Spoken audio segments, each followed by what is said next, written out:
Ultimatum. The discovery of Earth by the Galactic Dominion sent shockwaves through the human race. This powerful coalition of alien species had long reigned supreme over the known universe, their advanced technology and vast fleets allowing them to subjugate countless worlds. Now they had arrived on humanity's doorstep. A sleek alien craft entered Earth's orbit, bearing an envoy from the stars. The vessel landed in Geneva, where Earth's leaders had gathered to greet the unexpected visitors. From the ship emerged Ambassador Zor-El, a tall humanoid with luminous eyes and silver skin. Flanked by an entourage of armored guards, Zor-El strode into the United Nations chamber and took the podium. His voice rang out, simultaneously translated into every human tongue.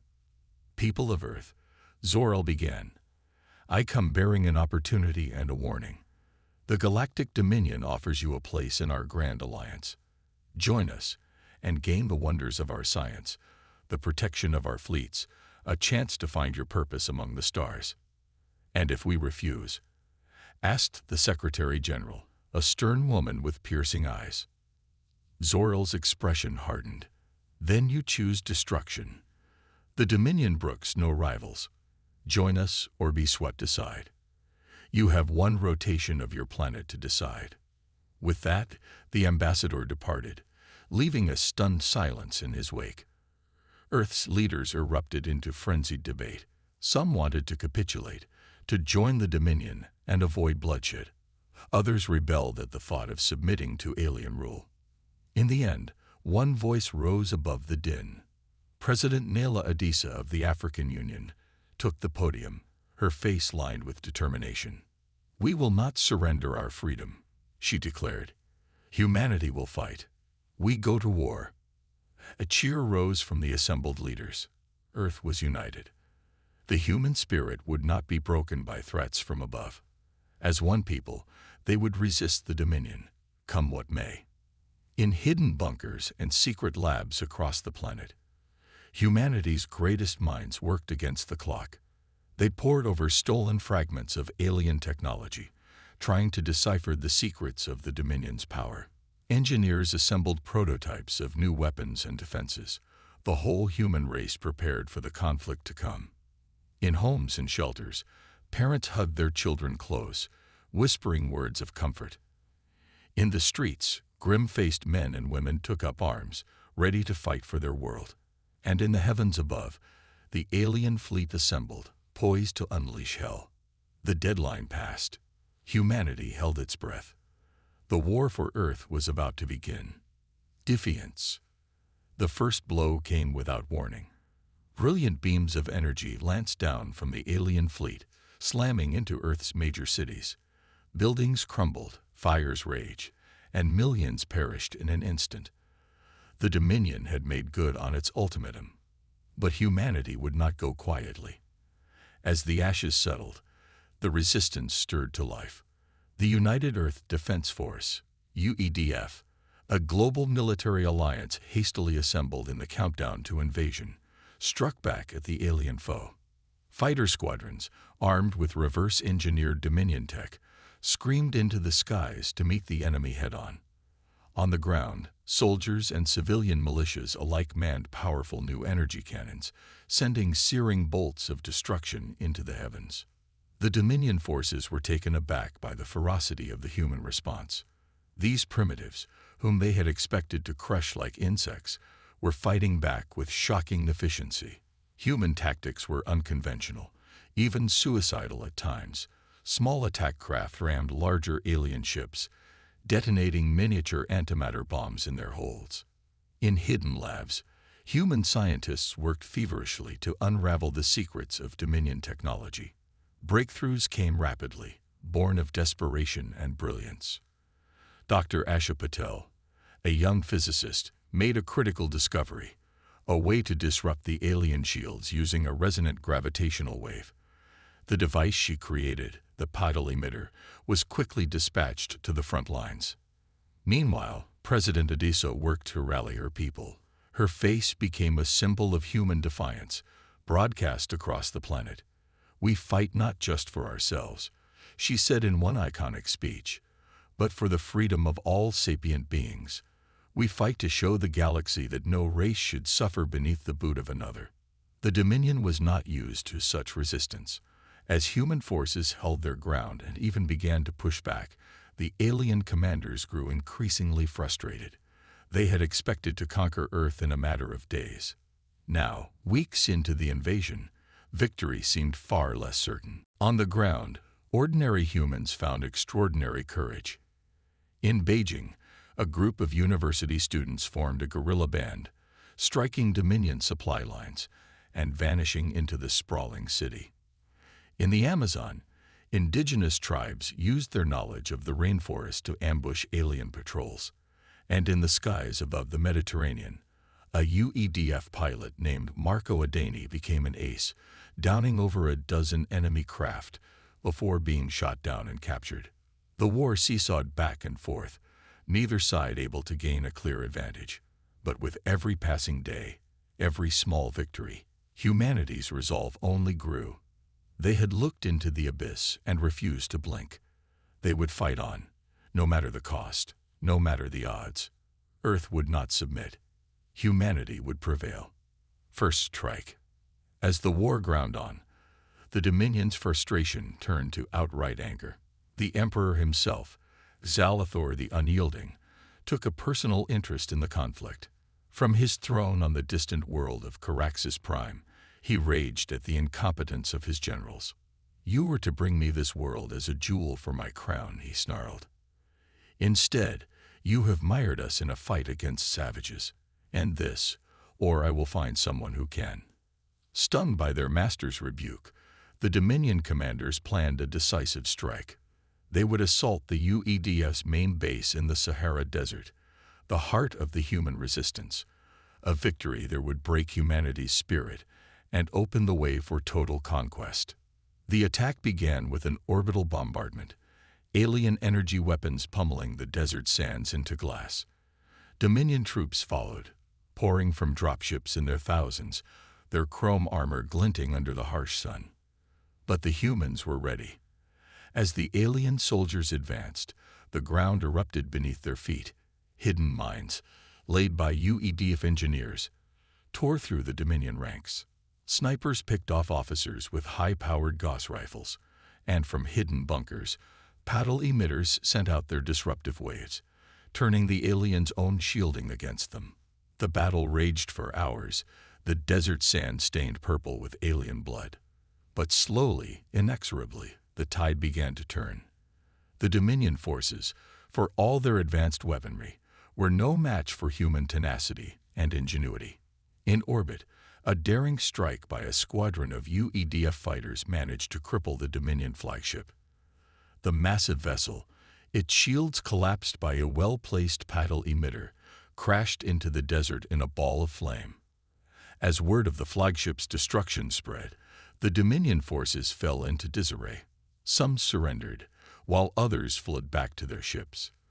The battle for the Sahara was won. Against all odds, humanity had triumphed. But the victory came at a high price. Thousands of UEDF soldiers had fallen, and the desert base was in ruins. And in the chaos of the battle, President Adisa had been gravely wounded, struck down by a stray energy bolt. As medics fought to save her life, Vice President Ravi Singh took charge. "The president's sacrifice will not be in vain," he vowed. "We will fight on, until Earth is free." From her hospital bed, Adisa managed a weak smile.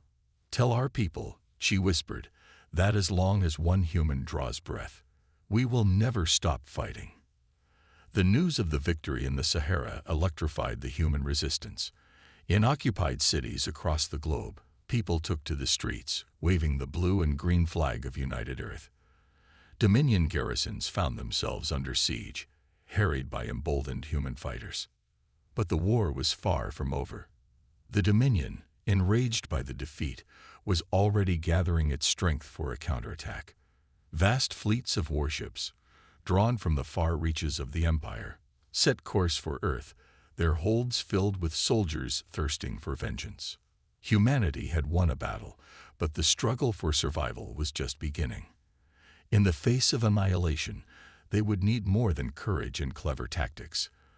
They would need allies, races willing to stand with them against the might of the Dominion. The search for such allies would lead humanity to the stars, to worlds they had never imagined, and to a destiny greater than they could have ever conceived. Turning point. As the Dominion marshaled its forces for a massive counterattack, humanity searched desperately for allies. President Singh, his face lined with the burdens of leadership, dispatched envoys to every corner of the known galaxy, seeking any who would stand with Earth against the tyrants. For months, there was little response. The Dominion's shadow was long, and few dared to defy it openly. But then, a signal from the edge of human space changed everything.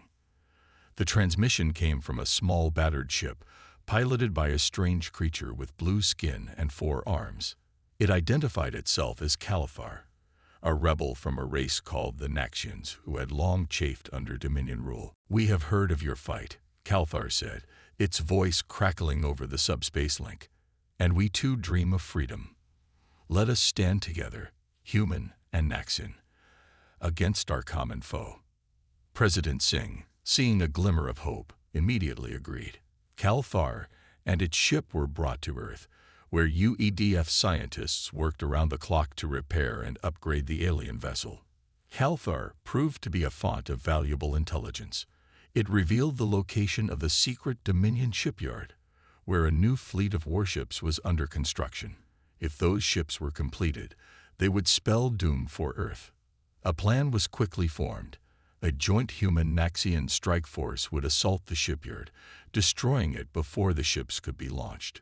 It was a desperate gamble, but one that could turn the tide of the war. As the strike force prepared to depart, more unexpected allies arrived. A contingent of Zephyrians, an insectoid race renowned for their skill in cybernetic warfare, pledged their support to the human cause, and from the mists of a gas giant, a flotilla of Viraxian ships emerged, their coral-like hulls bristling with strange organic weapons. The stage was set for the most daring operation of the war. The combined alien-human fleet, led by the UED's most skilled commanders, leaped into hyperspace, headed for the Dominion shipyard. They emerged into a firestorm of energy beams and missiles.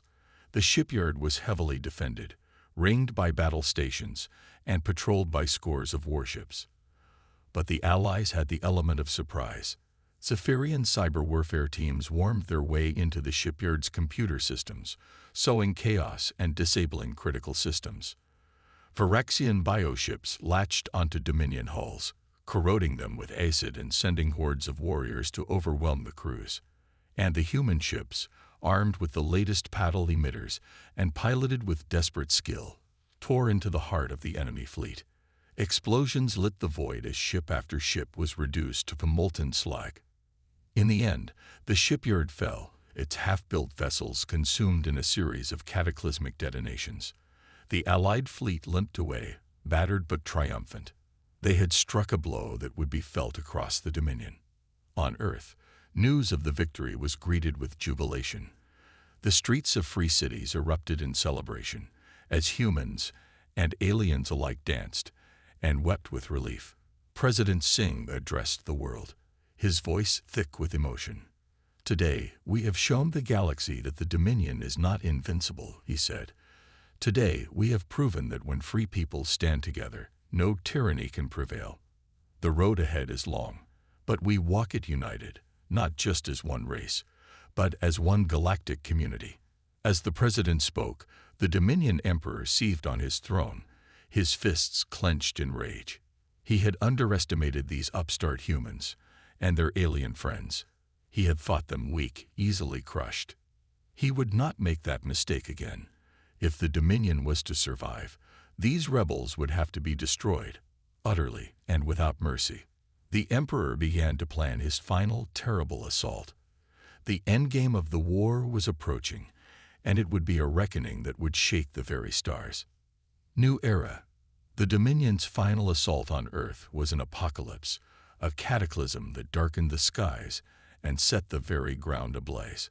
Thousands of warships descended from orbit, their energy cannons scouring the surface clean of life. Millions perished in the opening salvos alone. But Earth was not defenseless. The UEDF, bolstered by their alien allies, met the Dominion in the skies and on the ground. Patal emitters disrupted enemy shields, Zephyrian cyber attacks sowed confusion in their ranks, and Varaxian bioships grappled with titanic battleships in the upper atmosphere. Yet despite their valor, the defenders were losing. The sheer weight of the Dominion's numbers was overwhelming, and with every passing hour, more cities fell, more brave soldiers died. In the darkest moment, when all seemed lost, a new ally emerged from the most unexpected of places. From the quantum realm, that strange dimension that underlies our reality, came the Quantarians. These enigmatic beings, who existed as probability waves until observed, had long watched the struggle against the Dominion with interest. In humanity, they saw a species much like themselves, beings who refused to accept the limits imposed upon them by the universe. Now, as Earth faced its ultimate test, the Quantarians made their move. Across the globe, Dominion soldiers suddenly found their weapons fading out of existence, the very atoms scattered to the winds. Warships vanished from the skies, erased from reality by the power of quantum uncertainty. The tide had turned. With the Quantarians' aid, the UEDF and their allies surged forward, driving the Dominion back. In the final battle, in the skies above Geneva where it had all begun, the Emperor's flagship was surrounded and boarded. It was Calthar, the brave Naxian rebel, who confronted Emperor Xalathor in his command chamber. The two enemies, the embodiments of freedom and tyranny, fought a duel that would become legend. Though grievously wounded, Calthar triumphed, striking down the Emperor and ending his reign of terror. With the Emperor's fall, the Dominion collapsed. Across the galaxy, oppressed worlds rose up, casting off the shackles of their conquerors. A new galactic order was born, one founded on the principles of self-determination and mutual respect. On Earth, as the smoke cleared and the wounds began to heal, a great celebration was held. Humans and aliens gathered as one to commemorate the fallen and to rejoice in their hard-won freedom. President Singh, standing tall despite his injuries, addressed the cheering crowds. "Today, we stand at the dawn of a new era," he declared. "An era of peace, of unity, of endless possibilities. We have seen the depths of evil and the heights of heroism, and we have emerged stronger for it. Let this be our legacy," he continued, "not a legacy of war, but of the unbreakable spirit that led us through the darkness. Let us go forward together, human and alien, to explore the wonders of the universe and to build a future brighter than we ever dared to dream." As the president's words echoed around the world, Dr. Asha Patil looked up at the stars, now filled with the ships of Earth's allies. She thought back to that fateful day when she had first discovered the key to defeating the Dominion's shields. So much had changed since then. The human race had been tested as never before, but it had not been found wanting. Instead, it had found courage, ingenuity, and unity in the face of annihilation. And now, as a new dawn broke over Earth, Dr. Patil knew that the greatest adventures were yet to come. Humanity's destiny lay out among the stars, and it would be a destiny forged in the fires of adversity and tempered by the unbreakable bonds of fellowship. The Galactic Dominion had sought to conquer Earth. Instead, it had given birth to a power that would change the face of the universe forever, a power called humanity. I hope you enjoyed this original HFY science fiction story. I aim to include exciting action, inspiring themes of human resilience and ingenuity, and a